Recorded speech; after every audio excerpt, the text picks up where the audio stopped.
Goeiedag beste kijkers en luisteraars van Cultuur TV. Welkom bij een nieuwe aflevering van Nieuws van Vandaag. De datum van vandaag is dinsdag 19 mei 2026. Mijn naam is Ayush Gurdial, uw verslaggever voor vandaag. Surinaamse ambassadeur Lang Corinde overhandigt geloofsbrieven in Havana. De nieuwe Surinaamse ambassadeur in Cuba, Genia Lang Corinde, heeft officieel haar geloofsbrieven aangeboden aan de Cubaanse president Miguel Díaz-Canel Bermúdez tijdens een plechtige ceremonie in het Paleis van de Revolutie in Havana. Tijdens de bijeenkomst werd de nadruk gelegd op het verder versterken van de bilaterale relatie tussen Suriname en Cuba. Ambassadeur Lang Corinde sprak namens de Surinaamse regering haar dank uit voor de warme ontvangst en gaf aan dat Paramaribo uitkijkt naar een intensivering van de samenwerking op diverse terreinen, waaronder gezondheidszorg, onderwijs, landbouw, cultuur en handel. De Cubaanse president omschreef Suriname als een zusterland en benadrukte de historische en vriendschappelijke banden tussen beide landen. Ook sprak hij waardering uit voor de steun van de Suriname binnen CARICOM tegen de langdurige economische en financiële blokkade tegen Cuba. Onverwacht viert 145 jaar. President Simons benadrukt erfgoed en gemeenschapskracht. Plantage Onverwacht heeft op maandag 18 mei 2026 haar 145 jaar bestaan herdacht. Een mijlpaal die in het teken stond van geschiedenis, saamhorigheid en toekomstvisie. Tijdens de plechtigheid, waarbij bewoners, nazaten en vertegenwoordigers van verschillende organisaties aanwezig waren, riep president Jennifer Simons op tot behoud van collectief erfgoed en het vastleggen van de geschiedenis van Para. De herdenking verwees naar de historische aankoop van de plantage door de bewoners in 1881, kort na de afschaffing van de slavernij. Volgens het staatshoofd laat deze geschiedenis zien hoe uit moeilijke omstandigheden een sterke en toekomstig gerichte gemeenschap kon ontstaan. Uit lijden en tegenspoed is een toekomst geschapen. Onze voorouders kozen er niet voor om slachtoffers te blijven, maar bouwden aan een gemeenschap voor hun nazaten.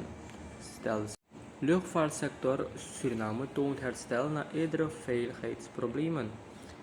President Jennifer Simons heeft in een vraaggesprek met woordvoerder Roberto Linveld aangegeven dat er binnen de Surinaamse luchtvaartsector voorzichtig vooruitgang wordt geboekt, ondanks de aanzienlijke uitdagingen waarmee de regering recent werd geconfronteerd. De sector werd eerder geraakt door internationale zorgen rond veiligheid en organisatorische problemen, waardoor Suriname op een zogeheten blacklist-situatie terechtkwam en direct moest ingrijpen om het vertrouwen in de luchtvaart te herstellen. Volgens het staatshoofd werd daarop een speciaal team ingesteld om de problemen in kaart te brengen en oplossingen uit te werken. Daarbij kwamen vooral knelpunten bij de luchtverkeersleiding naar voren, waaronder kwesties rond de certificering, opleidingen en arbeidsvoorwaarden. Natin Nikeri kampt met aanhoudend docententekort. Het derde kwartaal van het schooljaar is inmiddels aangebroken, maar studenten van het Natin Nikeri zitten volgens DNA-lid Ragunandan nog altijd zonder voldoende docenten voor belangrijke vakken. Dat stelt hij in een oproep via social media waarin hij de regering vraagt om dringend in te grijpen in de zorgwekkende onderwijssituatie. Ragunandan waarschuwt dat leerlingen hierdoor al maanden onderwijs missen in essentiële vakken zoals Engels, betonmaterialen en grondwerken en infrastructuur, bestekken en begroten. Het gaat daarbij om meerdere leerjaren waardoor volgens hem sprake is van een groeiende leerachterstand en toenemende onzekerheid over examens en diplomering.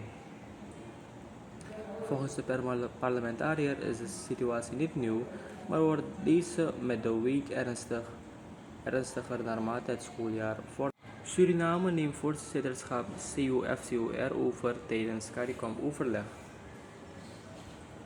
Suriname maakt zich op voor de 29e vergadering van de Council for Foreign and Community Relations, die op 20 en 21 mei wordt gehouden.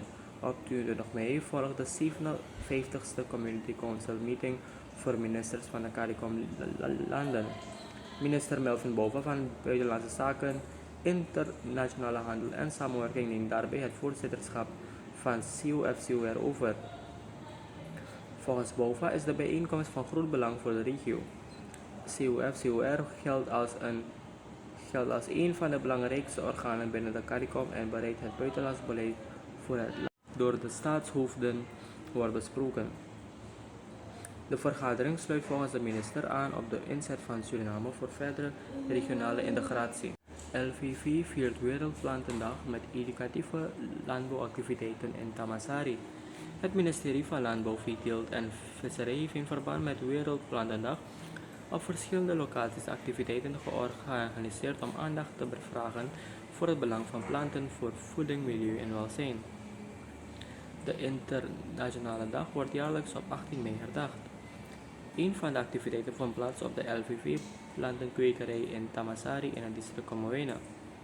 Op initiatief van het onderdirectoraat van Landbouw Oost kregen leerlingen van leerjaar 9b van de Pandit Surjpal Ramjatan School door een educatieve kennismaking met de landbouwsector. Tijdens de activiteit verzorgden landbouwvoorlichters informatieve sessies over landbouw, biologische planten en verantwoord gebruiken van meststoffen.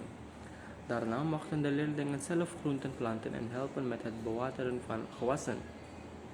Ook bezochten de scholieren een boulanger aanplant waar zij zelf groenten mochten oogsten.